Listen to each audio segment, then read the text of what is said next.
Hello friends, आप देख रहे हैं सच्ची बात। जैसा कि आप जानते हैं कि इस चैनल पर कहानियों का सिलसिला चल रहा है और एक कहानी का अगले कड़ी में हम आज आपको बताने वाले हैं कि किस प्रकार से पतिव्रता नारी भगवान को अपने सामने झुका सकती है। अभी तक हमने देखा इस कहानी में कि सुनैना अपने पति कोढ़िए पति को लेकर के और उसके घर पर जाती है और उसका सेवा पानी प्रारंभ करती है। अब इसके बाद आगे बताने से पहले आपसे एक रिक्वेस्ट है कि आप इस चैनल को सब्सक्राइब कीजिए और बेल आइकन को प्रेस कीजिए तथा वीडियो अच्छा लगे तो उसे लाइक और शेयर करना न भूलेंगे। अब चलते हैं कहानी की ओर। तो जब सुनैना कोढ़िए को लेकर के उसके घर पर जाती है और उसके घाव को धो करके मलहम पट्टी करना प्रारंभ कर देती है। धीरे धीरे उसका घाव भरने लगता है और खाना बना करके स्वादिष्ट भोजन में एनर्जी भी आने लगती है। इस प्रकार से प्रतिदिन सुबह शाम उसका सेवा करना सुनैना का कर्म बन गया। उसने इसे अपने पति धर्म का पालन करना शुरू कर दिया।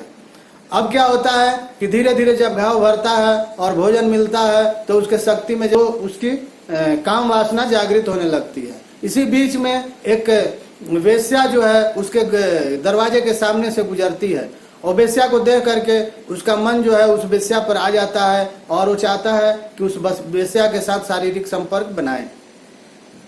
तो इसलिए अब वो ये सोच करके कि मुझ कोढ़िए को कौन अपनाएगा, मुझ कोढ़िए को ये वेश्या कैसे अपनाएगी और वहाँ तक मैं कैसे पहुँच पाऊंगा, और मेरी पत्नी अगर इस बात को जानेगी तो वो कभी अलाउ नहीं करेगी। ये सोच करके वो बहुत उदास रहने लगा।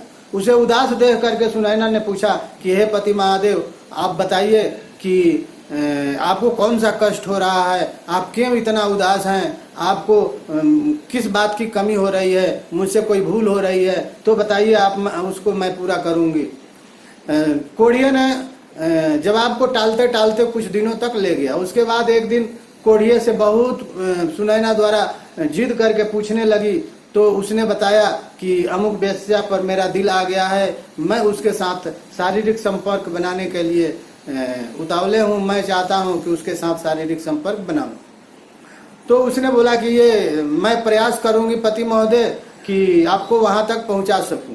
अब देखते हैं कि मैं इसमें कितना सफल हो पाती हूँ।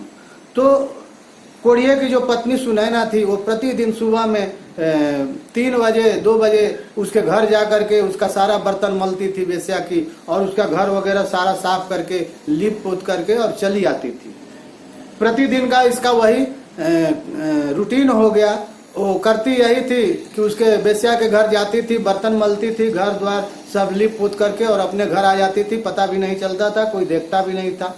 वेश्या बहुत हैरान रहने लगी कि मुझ जैसा अभागिन के घर को कौन इतना साफ सुथरा करता है और मेरा जूठा मलता है। बहुत आश्चर्य की बात है। उसने इस आश्चर्य के बीच में निर्णय लिया कि मैं रात भर जग करके देखूंगी कि कौन आता है, कौन देवता दूत प्रेत भूत कौन सा व्यक्ति आता है जो मेरा सेवा करके चला जाता है। और रात भर जगी रही तो देखती है कि 3 बजे एक औरत मेरे घर में प्रवेश करती है और सारा बर्तन मल करके घर पोछा कर करके, और जब वो जाने लगती है तो ये वेश्या उसके सामने खड़े होकर के हाथ जोड़ करके और प्रार्थना करती है कि हे देवी, तुम कौन हो और मुझ अभागिन जैसी औरत का घर बर्तन क्यों कर रही हो, क्या चाहिए तुमको मुझसे। तो सुनैना अपना सारा वृतांत उसे बताती है। तो इस पर वेश्या राजी होती है और वेश्या कहती है कि ठीक है, उन्हें अच्छी तरह से मलहम पट्टी करके कपड़ा वगैरह बांध करके ले आओ, मैं उनकी ख्वाहिश को पूरा करूंगी। सुनैना जाती है और पति को बताती है कि वो वेश्या जो है सो आपके साथ शारीरिक संपर्क बनाने के लिए राजी हो गई है। तो कोढ़िया बहुत खुशी होता है और उसको सारा घाव पानी पर मलहम पट्टी करके उसको लेकर के वेश्या के घर जाती है। वेश्या के घर से वो रात्रि के 2 बजे लौट रही थी। अब इस कहानी को यहीं तक स्टॉप करते हैं और चलते हैं अगले कहानी की ओर। आज का वीडियो लंबा हो सकता है लेकिन इस कहानी को मैं अब आगे बढ़ाना नहीं चाहता हूँ, इसलिए आज यहीं समेट दूं, इस कहानी को आज खत्म कर दूंगा। तो इस बीच में एक और कहानी जुड़ता है आकर के कि एक ऋषि मुनि को बदमाशों ने, ऋषि मुनि जब ध्यान में थे, ऋषि मुनि जब तप कर रहे थे और ध्यान में थे तो उन्हें उठा करके और एक भाले के नोक के ऊपर बैठा दिया था वो भाले का नोक नीचे से गड़ते हुए छेद करते हुए उनके माथे से निकल गया था, लेकिन चूंकि ऋषि मुनि ध्यान में थे इसलिए उन्हें दर्द का एहसास नहीं होता था। ठीक है, तो उसके बाद चलते हैं अब फिर कोढ़िए के पास। अब वो शारीरिक संपर्क बनाने के बाद 3 बजे सुबह में सुनैना अपने पति कोढ़िए को पीठ पर लाद करके और लेकर आ रही थी। रास्ते में कोढ़िए का पैर जो है उस भाले जिस पर ऋषि मुनि बैठे हुए थे उस भाले में टच करता है, और टच करते ही उसको दर्द का उसका ध्यान भंग हो जाता है ऋषि मुनि का, और उसे दर्द का एहसास होने लगता है। जब दर्द का एहसास होने लगता है तो उसने श्राप दे दिया कि जिसने मुझे दर्द का एहसास कराया है उसका सुबह होते ही मृत्यु हो जाएगी।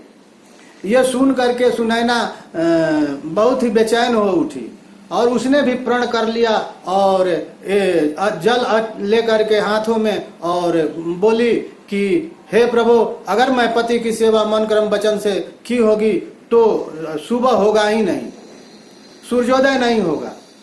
और वो अपने घर आ गई। अब देखिए प्रभु की लीला कि सूर्योदय नहीं हो रहा है, तीनों त्रिलोक 14 भुवन में हाहाकार मच गया कि ये क्या हो गया। नारद जी पहुंचे भगवान विष्णु के पास। विष्णु भगवान ने पूछा कि नारद ये क्या हो रहा है, ये सूर्योदय क्यों नहीं हो रहा है। तो नारद भगवान ने कहा कि एक ऋषि और एक पतिव्रत नारी के बीच में जंग छिड़ गया है प्रभु, उसका समाधान आप ही कर सकते हैं। इस जंग में ये सृष्टि का विनाश भी हो सकता है, इसलिए आप इसकी रक्षा करें और चल करके उस पतिव्रत नारी को समझाइए कि वो अपना श्राप अपना वचन वापस ले। सभी तीनों देवताओं ब्रह्मा विष्णु महेश सब लोग मिल करके और उनकी अपने पत्नियों को लेकर के कि अगर हमसे नहीं मानेगी तो पत्नियां समझाएंगी, तो पत्नियों को लेकर के और वहां पहुंचते हैं उस सुनैना के द्वार पर जहाँ कोढ़िया बेड पर लेटा होता है और सुनैना उसकी सेवा करती होती है। वहां पहुंचने के बाद सुनैना जब देखी तो आश्चर्यचकित हो गई और सबको प्रणाम किया और बोला कि आप लोग यहाँ इस अभागिन के पास कैसे पहुंच गए। विष्णु भगवान ने बोला कि देखो बेटी सुनैना, तुमने अपना वचन वापस नहीं, तुमने अपने वचन को पालन करने हेतु जो संकल्प लिया है उस संकल्प को तुम वापस कर लो। सुनैना बोली कि आपने मुझे बेटी कहा है तो आप बेटी को कभी भी विधवा होते हुए नहीं देख सकते हैं। सुबह होने के बाद मेरे पति का मृत्यु हो जाएगी, ऐसा श्राप ऋषि मुनि ने दिया है, तो मैं अपने पति को मृत्यु होते हुए नहीं देख सकती और आप भी अपने पुत्री का विधवा होते हुए नहीं देख सकते हैं। विष्णु भगवान ने कहा कि इसमें ब्रह्मा विष्णु महेश तीनों मिल करके एक निर्णय लिए कि पुत्री ठीक है, तुम अपना संकल्प वापस लो, हम लोग तुम्हारे पति की रक्षा करेंगे। तो उनके आश्वासन पर सुनैना ने संकल्प लिया कि यदि मैं मन कर्म और वचन से पति की सेवा कर रही हूँ तो मेरा संकल्प जो मैंने पहले लिया वो वापस हो जाए और सुबह हो जाए। तो सूर्योदय निकल पड़े। सूर्योदय निकले तो उस समय दिन का करीब 12 बज रहा था। सूर्योदय का निकलते ही उसके पति की मृत्यु हो गई।